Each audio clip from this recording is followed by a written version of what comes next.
જે જરૂર પડે એ પ્રમાણે કોંગ્રેસના કાર્યકરોએ કામ કર્યું છે.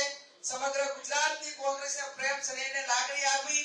સોશિયલ મીડિયાએ ખૂબ સારું ચલાવ્યું અને દિલ્હીની અંદર જ્યારે મેડમને મળવા માટે કરીને અમિતભાઈ અમે ગોયલ સાહેબ બધા ત્યાં ગયા ત્યારે પ્રિયંકાજીએ સીધી મને પાથમાં લઈ લીધી સાહેબ અને એમને ઓળખી ગયો. ઓળખાણ આપવાની પણ જરૂર ના પડી કે આ બનાસકાંઠાથી આવે છે કે કોંગ્રેસના એમપી છે. તરત તાજું ચૂંટણીનું પેલું હતું. ખૂબ રાજીપો એમને મેડમને મેં પગે લાગીને એમના આશીર્વાદ તો કે ના આગેવાનના આશીર્વાદ નહીં, હું તારો હાથ પકડીશ અને એક શેષ ન્યાયરૂપે જ્યારે હાથ પકડીને ત્યારે અભિનંદન આપે, પ્રેમ આપે, સ્નેહ આપે, એનાથી મોટું મારા માટે કંઈ ના હોઈ શકે. ગુજરાતની કોંગ્રેસ માટે, કોંગ્રેસના કાર્યકરો માટે, જિલ્લા માટે જે ગૌરવ આપ્યું છે, માન સન્માન આપ્યું છે એ બદલ મેડમ અને સર્વ મોવડી મંડળનો પણ હું આભાર માનું છું. અને વિશેષમાં તો સાહેબ આજે હું વિધાનસભામાં જ્યારે રાજીનામું આપવા ગઈને ત્યારે આનંદ, એટલો આનંદ કે મારું રાજીનામું, હમણાં સાહેબ કહેતા હતા એમ કે રાજીનામું ચોરી છુપીથી દાદા આપવા માટે અને આ તો ઢોલ વગાડીને ફટાકડા ફોડ્યા, બુકે લાવ્યા અને બધા કાર્યકરો હાજર રહ્યા. ત્યારે મેં પોતે મારી જાતને પૂછ્યું કે શું કોંગ્રેસની તાકાત છે કે મારું રાજીનામું આપતા પણ કોંગ્રેસમાં માહોલ, લોકોમાં માહોલ ને મતદારોમાં માહોલ. અને એટલા માટે મારું રાજીનામું એ વ્યક્તિગત સ્વાર્થ માટે નહોતું આપવાનું. મારું રાજીનામું મતદારો જોડે વિશ્વાસઘાત માટેનું નહોતું. મારું રાજીનામું કોંગ્રેસ પાર્ટી સાથેના વિશ્વાસઘાત માટેનું નહોતું. અને ગૌરવવંતું રાજીનામું હતું. ત્યારે એનો જે હરખ હોય એ પણ અલગ પ્રકારનો હતો. અને એટલા માટે કરીને અમિતભાઈ એમણે વિધાનસભામાં પણ સન્માનનો કાર્યક્રમ રાખ્યો અને એમને કીધું છે કે ભલે ભલે તમે અત્યારે મને લોકસભામાં મૂકો પણ એક વખત પાછી ગુજરાત વિધાનસભામાં આવીશ ગમે ત્યારે. અને સામેની બેઠી બેચ છે એમાં મને ધારાસભ્ય તરીકે રાખજો, તમે સિનિયર બધા મંત્રીઓ બેસજો પણ સત્તા પાર્ટીમાં એક વખત બેસવા માટેનો ગુજરાત વિધાનસભામાં એક જે બેચ છે, એક સપનું છે, એ સપનું કદાચ ગુજરાત પ્રદેશ કોંગ્રેસ સમિતિ અને ગુજરાતની જનતા પૂરું કરશે. અને એટલા માટે કરીને એનો જે ગૌરવ અમે જોયું છે, બેડા ટોળા ખમ્યા છે, અપમાન જોયા છે અને યાદ છે, આમ નજરની સામે દેખાય છે કે તમે તો એટલા બધા છો કે એક ઇકોમાં આવી જશો. હવે તમારો તો કોઈ બધો અહંકાર, એક અહંકાર કે જેની પરાકાશ, અને જ્યારે અહંકારની પરાકાશ હોય ત્યારે ભગવાન રામચંદ્રના આશીર્વાદ પણ આપણા સૌના ઉપર રહ્યા.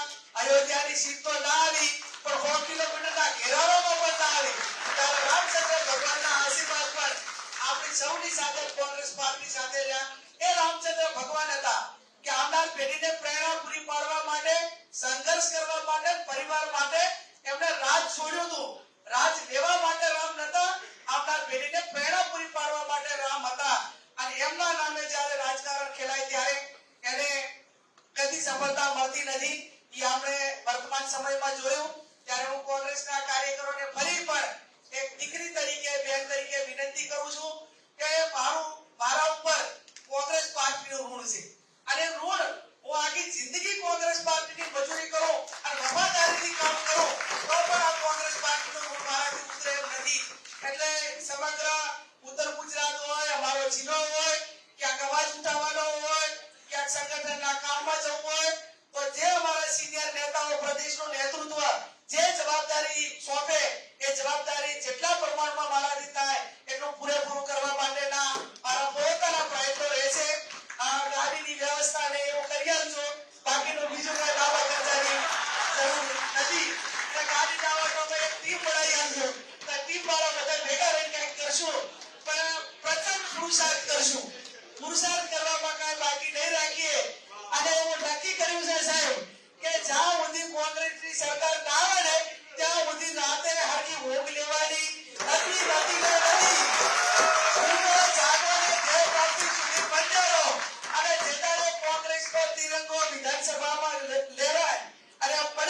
વર્ષો થી કશું કાંઈ માગ્યું નથી એટલે જેટલું કવરેજ લઈને જેટલો મદદ કરવાની થાય એટલી કરી છે સર્વ આગેવાનો સર્વ સમાજ અને જેટલાનો આભાર માનીએ એટલો ઓછો બનાસકાંઠાની જનતા કાયમી તમારા બધાની ઋણી રહેશે અમારા ઉપર જે તમારો ઉપકાર છે ઉપકાર પૂરેપૂરો બદલો ઉતારવા માટેનો પ્રયત્ન કરશું ફરી આ સ્ટેજ ઉપર પહેલી વખત આવડો મોટા એક સન્માનનો કાર્યક્રમ એક સંસદ તરીકે નહીં પણ એક કોંગ્રેસના કાર્યકર તરીકે જે આ ફળ મળ્યું છે ભગવાન પરમાત્માને પ્રાર્થના કરું કે આ જે જવાબદારી સોંપી છે એ જવાબદારી પૂરેપૂરી અદા કરવા માટેની માં જગદંબા અંબાજી અમને શક્તિ આપે સદબુદ્ધિ આપે અને